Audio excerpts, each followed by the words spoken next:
is Johan van Schalkwyk. I'm from 6CDS, and I specialize in developing candidates to professional registration, also renewal of professional registration, CPD, all of those kind of things. Anything relating to engineering and science for that matter. Today what we're going to do is tackle the new forms from ECSA.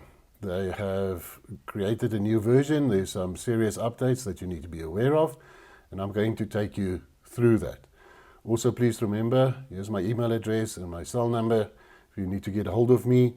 We also do reviews of professional applications before you submit it to ECSA to minimize the failure. So that is also available as one of our services, including renewal of registration once again, training, development, training on the outcomes. I also do that.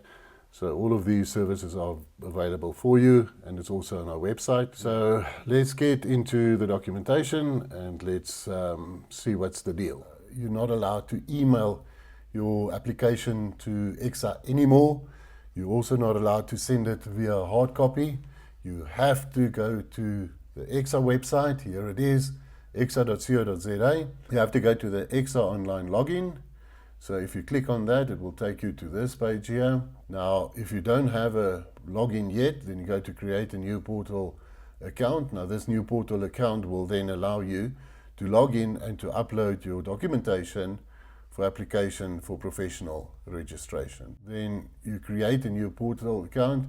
You put in your email, it gets verified. Then, after you've done that, you get a verification code, and then you redeem the invitation. So if I click on there, then you type in the code there, you redeem it, and you should be set and ready to go.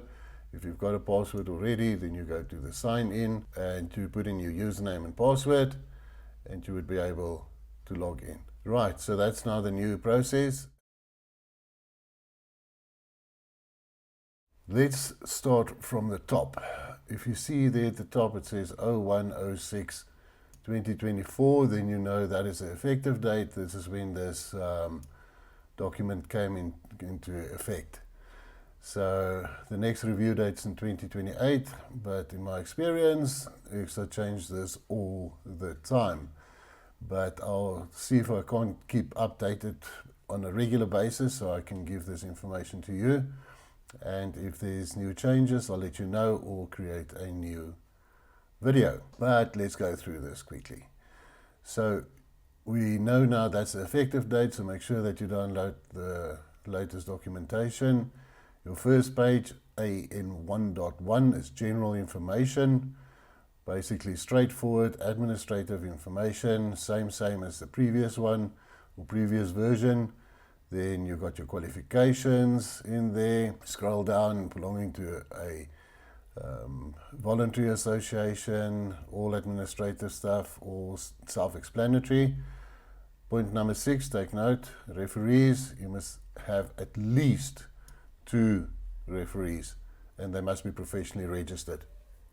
Their names, email addresses, and telephone numbers go in here. It must be commissioned, or certified. Please remember to do that. Your application fee. There are some issues with the invoicing at ECSA, so my advice to you, pay the fee, request the invoice so that the process doesn't stop. If you wait for the invoice, you might just wait forever. Then you've got the declaration. Now, interesting, there's a new section here. Go down to G, and if you look at G here, right, this is now the change that happened. I understand and acknowledge that the use of AI platforms, including ChatGPT or similar technologies and or any other sources, are prohibited for the completion of my reports. So you may not use AI to complete your reports. You have to do it yourself. I think it's still open for debate whether if you use AI for spelling and grammar and structure, if that will be acceptable or not. But so far, you're not allowed to say I have to rewrite it, if you've gone that route. Then we've got the commission of oaths, straightforward, nothing new there. All right, now we get to another new one. The form AN1.3 for the engineers. This was not here in the past. So it's academic records, so you now need to go to the varsity or Technicon or wherever you got your qualification from. Then you need to complete all the subjects that you've passed the year that you obtained it in, and the marks that you got for it, and also the credits that was allocated to that qualification. These forms are really, really good to go through. These sheet AN1.1 and AN1.2, you really get good information. Let me give you an example. The engineering report should not exceed 6,000 words. Great information. They talk about the commitment and undertaking. Here you can see all of the forms that you have to complete, so you don't leave anything out. It also gives you more information about qualifications here, if you need more information on that. Then AN1.2, also more information, what's a voluntary association, then your annual fees, and the referees. Now here's a good one also. Referees, who can be a referee? It could be your mentor, it could be a colleague at a higher or same level, a colleague not directly involved with your work, immediate supervisor, indirect supervisor, employer. So it could be any one of those. And just remember, if you work on under a commitment and undertaking, then one of your mentors must come from that list. Then they talk about the declaration. We've spoken about that. Now we get to your training and experience report, which is your AN2.1 TER form. Also, same story, nothing has really changed here. So remember to put in your organogram, and then also the type of work that you've been doing, what was your designation, what were the problems that you encountered on this project. Remember, you've only got 2,000 words. So be careful when it comes to your training and experience reports, because you'll be burning words very quickly. Stick to the point, stick to the facts, and get the message across without too many words, unnecessary words. Use the technical terms. Highlight when you work from first principles, very important. Remember, this is an I exercise, not a we exercise, so you did everything. Steer away from we. That's who's we. And also don't use words like participate. If you participated in a meeting, what did you do? Did you make the coffee? Were you chairman?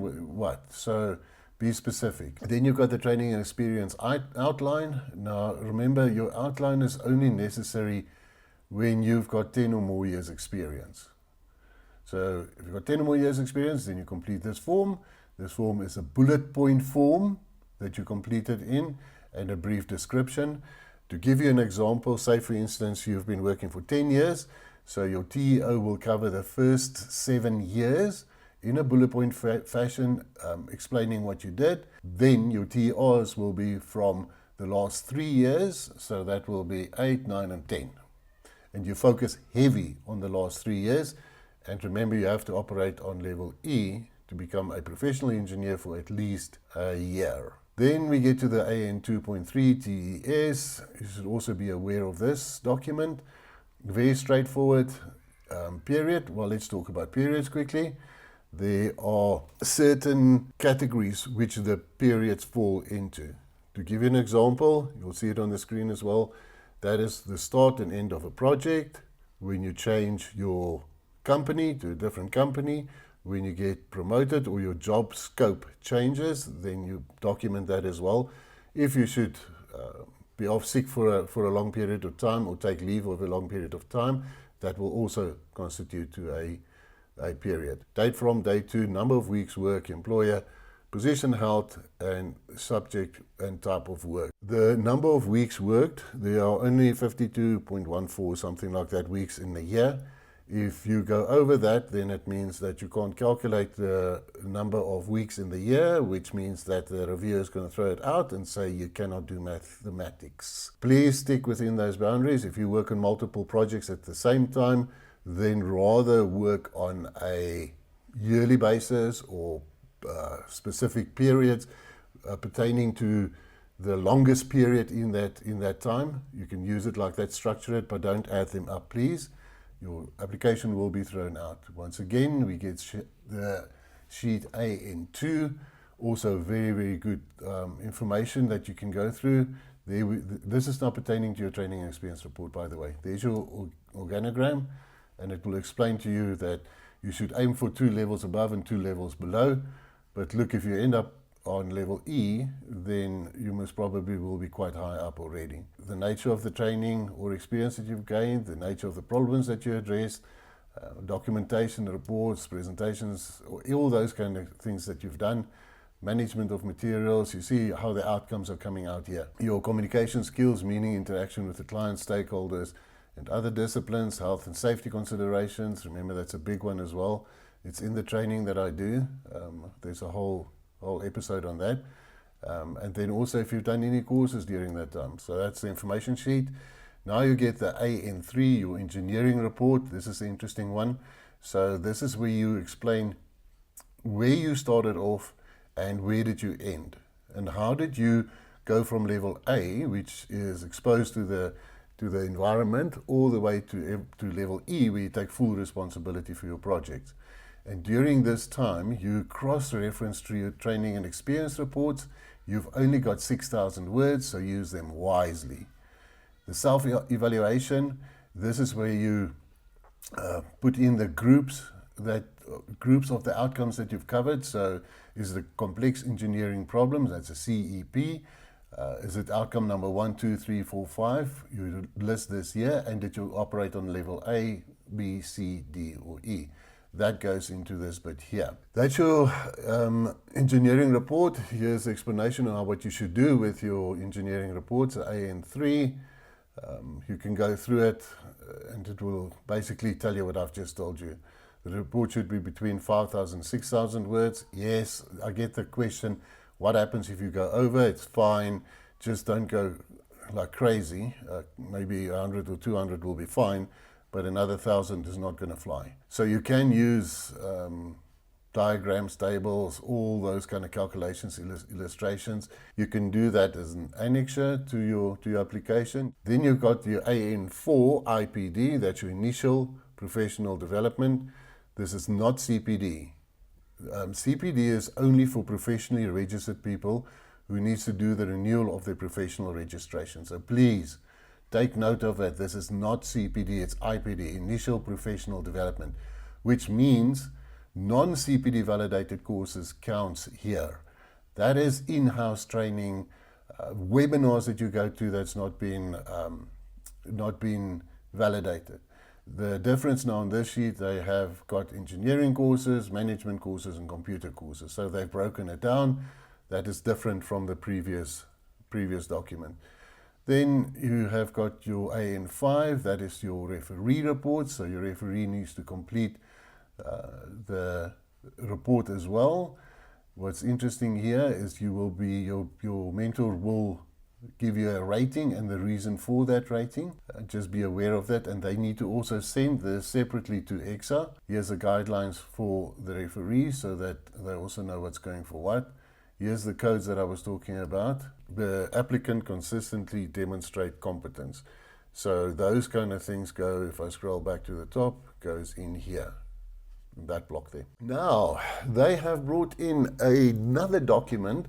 It's the form AN7SC, which is a supervisor checklist. And this checklist needs to be completed by the supervisor, and it needs to be done for every project or every TER that you worked on. So the supervisor's information goes in here, name, blah, blah, blah, company, organization, email address, and date. Then the applicant's information, which is of course yours, they have to complete these fields here. Attestation, then we've got introduction, we've got competence and skills, performance and contributions, professional qualities, and then a conclusion. We don't have clarity on what must go in here. I have asked ECSA to explain to us what's going on here, how that needs to be completed, but I have had no feedback from them yet. So I don't think this will be well received by the supervisors. I think it's a bit of overkill, in my personal opinion. This is now a new form. Please take note of that one. Then disability register, and you're done. Great, now that we've gone through it, good luck with your application and your submission to ECSA. Now remember, you can only do it online. If you've got issues and problems, please let me know. I like to be aware of it. I am also going to create more videos around how to register properly, how to handle the interview, what are the stages when it comes to the application process. Also, how does the roadmap looks like when from submission right through to the end to professional registration and acceptance, including the experience appraisal. So I will include all of that and give you a prep on that as well. Thank you and good luck.